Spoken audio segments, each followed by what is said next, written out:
ભાઈ સુરતમાં યોગી ચોક વિસ્તારમાં શનિવારી ભરાઈ ગઈ છે. જે કોઈને ન ખબર હોય, શનિવારીમાં ભાઈ કાંઈ વસ્તુ લેવી આવવી હોય, સસ્તી વસ્તુ ઘણી મળે છે, તો પહોંચી જજો.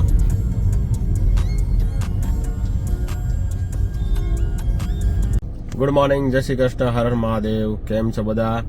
આઈ હોપ કે તમે બધા મજામાં જશો. ખાવું પીવું ને મજાની લાઈફ. આજે છે 2025 ને ફેબ્રુઆરીનો પહેલો દિવસ, તો કુછ મીઠા હો જાય. ચાલો, આજે છે યુનિયન બજેટ, ભારત સરકારનું જે 2025નું બજેટ છે આજે, અને આપણે આજે ઓફિસ ચાલુ છે. બજેટના હિસાબે આજે 1 તારીખે પણ શનિવારે પણ ઓફિસ શેર બજાર ચાલુ રાખેલું છે. જોઈએ બજેટ કેવું આવે છે, મીડિયમ વર્ગને અનુલક્ષીને આવે છે કે પછી મોટા માણસોનું આવે છે. વધારે પડતું તો મારો જ હશે પબ્લિક ઉપર, બાકી તો કાંઈ ઠીક. હવે જોઈએ કેવું બજેટ હશે, ટેક્સમાં કાંઈ રાહત આપે કે નથી આપતા, જોઈએ. બાકી આપણે બધે ટેક્સ તો ભરીએ જ છીએ બધી વસ્તુમાં, છતાં પણ ટેક્સમાં વધારો આવ્યા કરે છે. ચાલો મળીએ ઓફિસે ઉપર જઈને, જોઈએ બજેટ કેવું ગયું છે આજનું. ચાલો જોડાયા રહેજો અમારી સાથે. બજેટની પૂરી માહિતી પણ તમને આપીશ આજે હું. ઓ હાય, હા તો ભાઈ અક્ષયભાઈ અમારી ઓફિસમાં સવારમાં આવી ગયા છે ભાઈ. કોઈ નહીં ને, અમારા બ્લોગમાં પહેલી વાર અક્ષયભાઈ આવે છે લોકો, તો ભાઈ લાઈક કરી દેજો એકવાર જરૂરથી અક્ષયભાઈના માનમાં. હો બજેટ માટે સ્પેશિયલ એને તેડાવ્યા. હા, આ બજેટમાં કેમ આ બધા માથા ભાઈના માણસોને બોલાવ્યા, એમ આખરે આપણે અક્ષયભાઈને બોલાવ્યા છે. અને આ કાકા છે એને બહોળો અનુભવ છે, 25 વર્ષનો અનુભવ છે. 2 રૂપિયાના ભાવના સારેગામાં લીધા હતા. इतने तेजस्वी लोग हैं हमारे पास. એટલે 8,000 વેચા છે. 15,000 તો ડિવિડન્ડ આવે છે. એને આ કાકાને જોવો તમે, જેમ તેમ નથી હો, આવીને જો ખાલી રમવાની, કારણ કે ઓલરેડી પગાર તો પડે જ છે, તોય પૈસા આવે. રમીમાં તો આવે, પણ આમાં હોતો ને આવે છે. ઓટીપી શું કરે છે? હા ભાઈ, રામ રામ ને સીતારામ. હે ઓટીપી હિસાબ નથી મળતો, કેમ એમ થયું માસ્તર? એવું તો વાંધો નહીં હો. આજે બજેટ છે ભાઈ, ભૂકા કાઢવાના છે આપણે. આપણા ભાઈ જો ખૂણામાં વહી ગયા છે, કારણ કે બજેટની તૈયારી હાલે છે ને, તો ભાઈ ખૂણામાં વહી જાવ કે બહુ ભાગાદોડી થાય ને તો ખૂણામાં કોઈ આવે નહીં એમ. એટલે બીજું કાંઈ નહીં.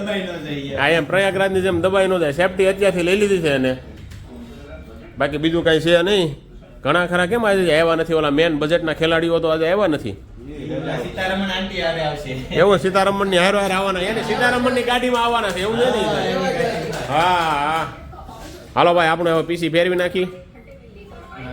ચાલો હાલો ભાઈ, બજેટ ચાલુ થઈ ગયું છે. નિર્મલાબેન આવી ગયા છે માર્કેટમાં. કાંઈ આપવાના હોય એવું લાગતા નથી અત્યારે તો. જોઈ શકો છો તમે, માર્કેટમાં બધા આગા બેઠા છે પીસી થી, કારણ કે બજેટની ઇફેક્ટ તો લગભગ સોમવાર મંગળવારે થાય એવું લાગે છે. આપણે તો આપણા વ્લોગ જોઈશી બેઠા બેઠા, ગામડાના વ્લોગ જોઈશી, બાકી કાંઈ છે નહીં ભાઈ.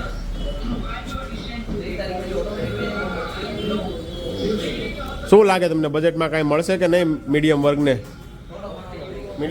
બજેટમાં કાંઈ મળવાનું એવું લાગતું નથી કાંઈ. દીપુ કાકા, તમને શું લાગે, મળશે કાંઈ બજેટમાં? પુરાભાઈ તમને ફોન ચાલુ તમારો? અચ્છા, અહીંયા મોદી હારે વાત કરો છો.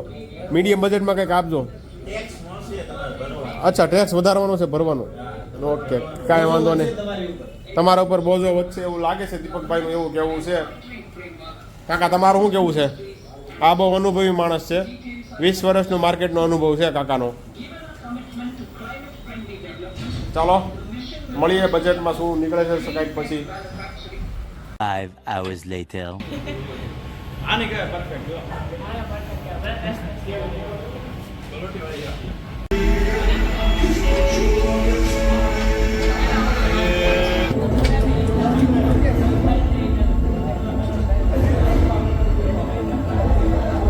વાગી ગયા છે 6:30. આપણે જીમ પૂરું કરીને હવે ઘરે જઈ રહ્યા છીએ. કે આકાશમાં કંઈક અદ્ભુત જ નજારો દેખાઈ રહ્યો છે. આમ જ્વાળામુખી જેવો રેડ કલરનું આકાશ દેખાઈ રહ્યું છે. ચાલો જીમમાંથી આવી ગયા છીએ, અને જીમમાંથી આવી તે લેગ અને શોલ્ડર મારેલા છે કસરતમાં. તો લેગમાં થોડુંક કેવરાવશે સવારે એવું લાગે છે. કારણ કે 1 મહિના પછી રજા પાડી હતી જીમમાં અને પછી આપણે લેગ પ્રેસ કરેલી છે તો થોડીક તકલીફ પડશે.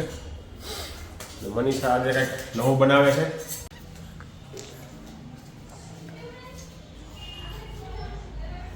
આજે બની રહી છે સેન્ડવિચ, ગ્રીલ સેન્ડવિચ બની રહી છે ભાઈઓ. સોસ છે, રાજકોટની ચટણી છે, આ અમારું શું કહેવાય બટર છે, આ ગ્રીન ચટણી અને પેલો પીળા કલરનો છે બટેકાનો મસાલો અને આ છે અમારું ગ્રીલ સેન્ડવિચ ટોસ્ટર. આવું ટોસ્ટર તમને ક્યાંય નહીં મળે, જોઈ લો. હમણાં હું તમને બતાવીશ કે ગ્રીલ સેન્ડવિચ કઈ રીતે બને. મજી થોડુંક નાખો. નાખો.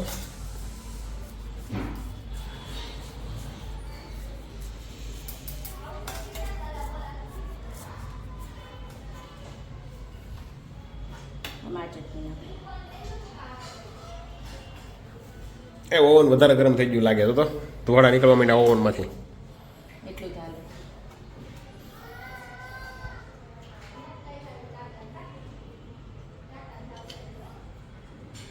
કાંદા ઓછા નાખજો ભાઈ, બે જ નહીં કરે બરાબર. કાંદા બહુ નથી ભાવતા મને.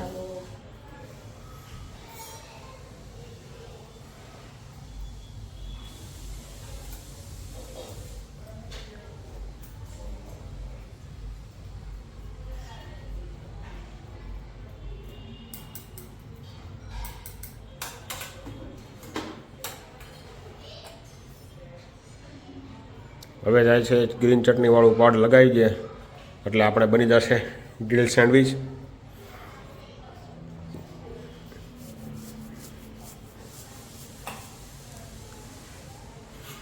ચાલો ભાઈ, રેડી છે આપણી સેન્ડવિચ બનાવવા માટે. બટર જઈ રહ્યું છે ગ્રીલ મશીન ટોસ્ટરમાં.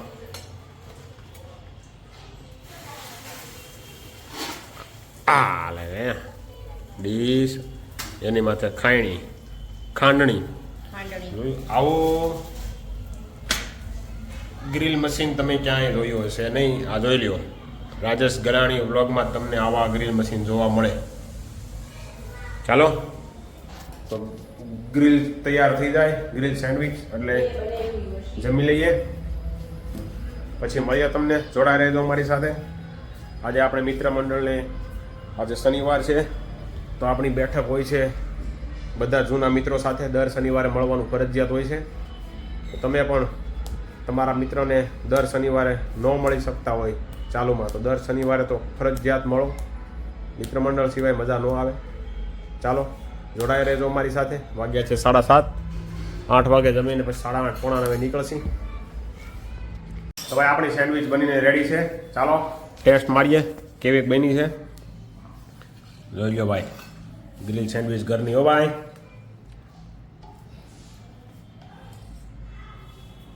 ગ્રીન છે. આ હા હા,